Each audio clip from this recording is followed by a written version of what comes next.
सरकार मत सोचे कि आपके थाने, आपकी जेल किसानों के इस आंदोलन को रोक पाएगी और आपकी जेलें छोटी पड़ जाएंगी। आप उन लोगों को रोक नहीं पाओगे, संभाल नहीं पाओगे। कि बीजेपी भी षड्यंत्र रचेगी हमारे आंदोलन को बदनाम करने के लिए, हमारे आंदोलन को बर्बाद करने के लिए, इसको बिखेरने के लिए। सिंघू बॉर्डर पर जब घटना घटती है, मारा जाता है, उसकी बहन का जो बयान प्रेस में आ रहा है, वो अपने आप इस बात का संदेश दे रहा है कि इसमें भी 100% किसी साजिश की बू आ रही है। क्यों हुआ? वो आदमी कैसे आया? जब वो सभी लोग, गांव वाले लोग और उसका परिवार ये कह रहा है कि वो तो तरन का रास्ता नहीं जानता था, सिंघू बॉर्डर पर कैसे पहुंच गया। बड़े बड़े जत्थे बनाकर, काफले बनाकर आप यहां पहुंचे ताकि बीजेपी सरकार, सेंटर सरकार को मुंह तोड़ जवाब दिया जा सके।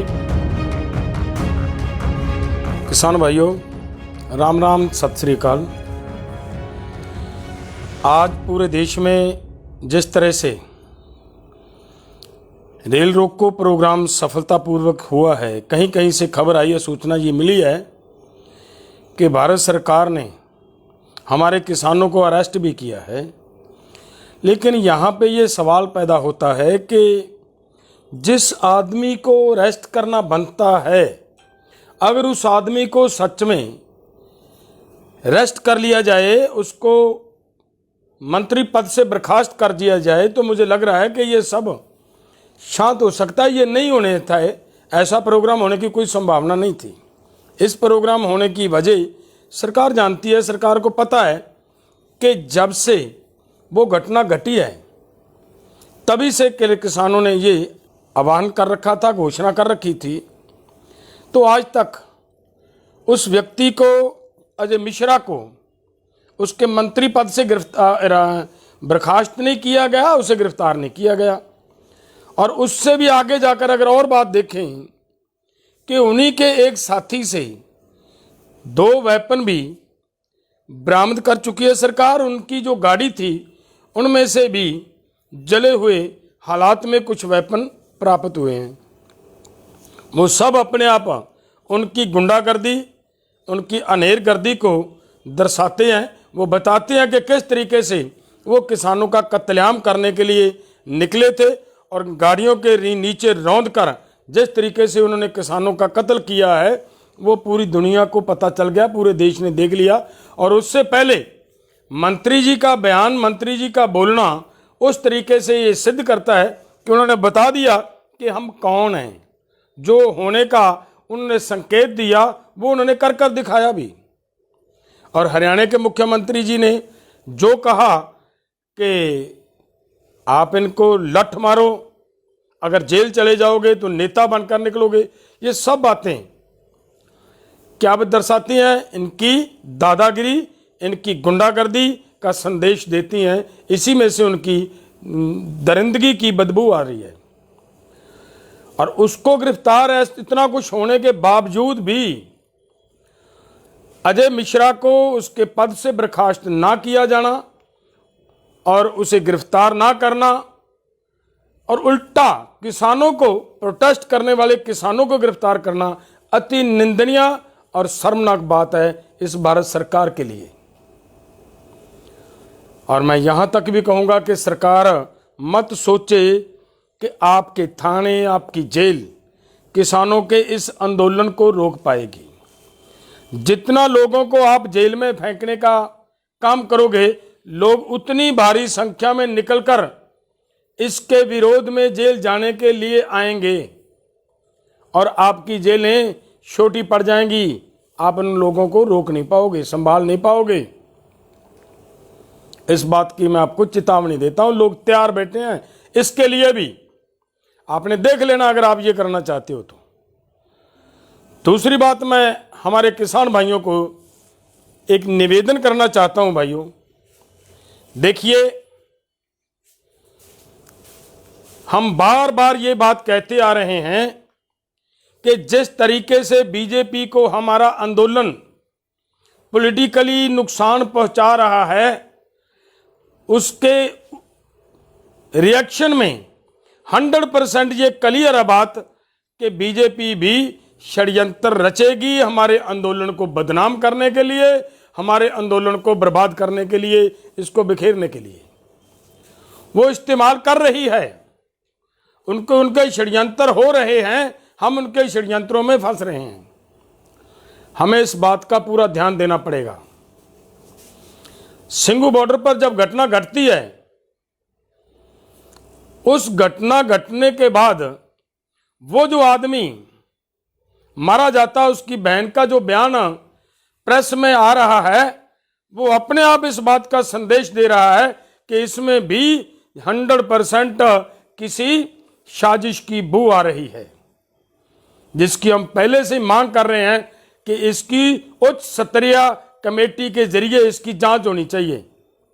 क्यों हुआ, वो आदमी कैसे आया, जब वो सभी लोग, वो गांव वाले लोग और उसका परिवार ये कह रहा है कि वो तो तरन का रास्ता नहीं जानता था, सिंघू बॉर्डर पर कैसे पहुंच गया। ये सब बातें मांग करती हैं कि इसकी उच्च स्तरीय जांच होनी चाहिए, गहराई से जाकर इसकी जांच होनी चाहिए, पता चले कि वो कौन लोग थे। उनकी बहन ने ये बात भी बताई है कि वो आदमी ये कह रहा था कि मेरा बहुत बड़े लोगों के साथ तालमेल हो चुका है, उनके साथ हमारा संबंध हो चुका है, ये भी बात कही है। और मैं उसके आगे इस साजिश का जो बिल्कुल मोहर लगाती है बात, वो ये कि ये घटना घटते ही कोई आदमी सुप्रीम कोर्ट में जाता है कि देखिए इतना कुछ घट गया वहां पे। तो सुप्रीम कोर्ट में जब वो आदमी जाता है, इसका मतलब ये निकलता है कि जैसे पहले एक लड़की की ओर से सुप्रीम कोर्ट में पीआईएल डाल दी जाती है कि ये रास्ता खुलवाया जाए। हमें बहुत लंबा समय लगता है हमारा सब्र तय करने के लिए। अगर उसका घर, उसका काम अगर ध्यान में देखे तो जो सिंघू बॉर्डर की रोड है, उस रोड पे उसका चलने का, उसका आने का किसी तरीके संभव ही नहीं, उसको जरूरत ही नहीं इस रास्ते पे जाने की। और उस हमारी बेटी को कैसे मतलब समय ज़्यादा लगने लग गया। वो भी एक साजिश थी और ये भी एक साजिश थी। इसी साजिश दोनों को मिलाकर तुरंत इसकी भी पीआईएल कोर्ट में, सुप्रीम कोर्ट में चली जाती है और सुप्रीम कोर्ट तुरंत इसको भी उसी के साथ मिलाकर 20 तारीख को इसकी हियरिंग कर रही है, सुनवाई कर रही है। जब वो सुनवाई करेगी तो फिर स्वाभाविक है कि जो हिसाब से सरकार सुप्रीम कोर्ट का कंधा इस्तेमाल करने का प्रयास कर रही है, तो कहीं ना कहीं हमें शंका ज़ाहिर होता है कि कहीं अगर सरकार अपनी इस चाल में सफल हो जाती है, अगर सुप्रीम कोर्ट का कंधा इस्तेमाल कर जाती है, तो भाइयों हमारे आंदोलन के लिए ये अति खतरनाक होगा। हम सभी लोगों को इसी बात पे तुरंत सतर्क होना पड़ेगा। इसी समय इस आंदोलन को संभालने के लिए, इस आंदोलन को, इन बॉर्डरों पे बैठे आंदोलनकारियों को, आंदोलन को मजबूती देने के लिए हमारा काम भले खत्म हुआ है या अभी नहीं हुआ, काम बीच में पड़ा, छोड़ देना चाहिए हमें अब, क्योंकि ये फसल फिर हो सकती है। अगर जमीन बच जाएगी तो फसल फिर भी हो जाएगी। अगर फसल काटते काटते जमीन चली गई तो कतई फसल नहीं होगी और हमारे पास केवल पछताने के सिवा और कुछ नहीं बचेगा।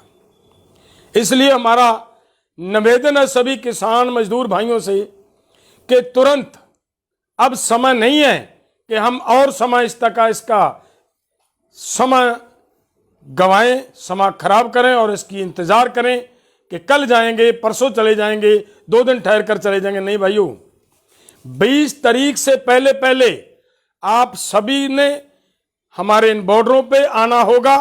हर किसान की जिम्मेदारी बनती है, हर मजदूर की जिम्मेदारी बनती है, हर उस आदमी की जिम्मेदारी बनती है जिसने पेट भर खाना खाना है, वो तुरंत यहाँ पे पहुँचे।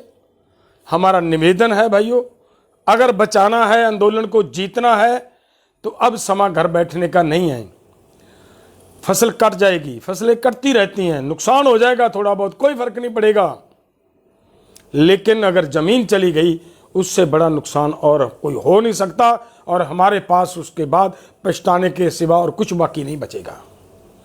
इसके लिए हमारा निवेदन है, हम कसम खाएं, उस मट्टी की कसम खाएं अपने उन बच्चों की, कि हम हर हाल में इस आंदोलन को जीतने के लिए, अपनी जमीन को बचाने के लिए, अपनी पेट भरने की, पेट भर खाने के लिए, रोटी को बचाने के लिए, हम सभी तुरंत फौरन इस बात को सुनते सार हम दिल्ली की ओर, इन बॉर्डरों की ओर रवाना हो। बड़े बड़े जत्थे बनाकर, काफले बनाकर आप यहाँ पहुंचे, ताकि बीजेपी सरकार, सेंटर सरकार को मुंह तोड़ जवाब दिया जा सके। और मेरे भाइयों, ये बात मैं आपको क्लियर कर देना चाहता हूं, फैसला भले कोई भी आए, आंदोलनकारी रोडों से नहीं उठेंगे, ये मर जाएंगे लेकिन रोडों पे बैठे रहेंगे, रोड खाली नहीं करेंगे। क्यों नहीं करेंगे? क्योंकि साइड पे रास्ता छोड़ रखा है पहले से ही। वो सरकार ने खुद बाखुद बंद किया हुआ है, प्रशासन ने खुद बंद किया हुआ है, किसानों ने कहीं रास्ता बंद नहीं किया। ये उल्टा केवल किसानों के आंदोलन को बदनाम करने के लिए प्रशासन ने खुद उस रास्ते पे 3-3 फुट गहरे खड्डे बना रखे हैं, उनमें पानी भर जाता है बारिश के दौरान। बार बार हमने निवेदन किया प्रशासन को कि इस रोड को ठीक किया जाए, नहीं किया। लेकिन पंजाब से एक बार संत बलबीर सिंह सीचेवाल जी आए यहाँ, इस रास्ते को ठीक करने के लिए। यहाँ के प्रशासन ने उनको भी ये कहा कि आप मत कीजिए, ये हम करेंगे, हमारी जिम्मेदारी है, हमने काम शुरू करने का ठेका दे रखा है। उनको भी नहीं करने दिया और खुद भी नहीं किया। इसका मतलब क्या था? इसका मतलब यह निकलता है कि इस रास्ते को जानबूझकर ये सरकार बंद रखना चाहती थी, और बंद रखने के बाद इसी को इस्तेमाल करते हुए सुप्रीम कोर्ट में ये रुका हुआ रास्ता कहने के बाद हमारे आंदोलन को बदनाम करने के लिए, आंदोलन को उठाने के लिए यह यत्नशील थी। और इसके लिए, इसीलिए ये ऐसी ऐसी घटनाएं हो रही हैं। तो मेरे भाइयों, उस घटना को जो सिंघू बॉर्डर पे 15 तारीख को घटी है, उस घटना में अगर जो उस आदमी ने, जो निहंग सिंहों ने बताया, और उस आदमी ने जो बोला कि हमारे साथ 20 आदमी और भी हैं, ये तो हमारे लिए और भी सतर्क होने की बात है। सभी को पूरी समझदारी से, पहरेदारी से समय गुजारने की जरूरत है भाइयों। ये तो ठीक रहा कि वो आदमी पंजाब का था और सिख भाईचारे में से था। अगर कहीं वो आदमी किसी और स्टेट का होता और वो आदमी हिंदू भाईचारे में से होता, तो फिर देखते इस आंदोलन की दशा क्या होती और इसका रूप क्या होता। इन सभी बातों से हम सभी ने सतर्क रहना है, समझदारी से काम लेना है।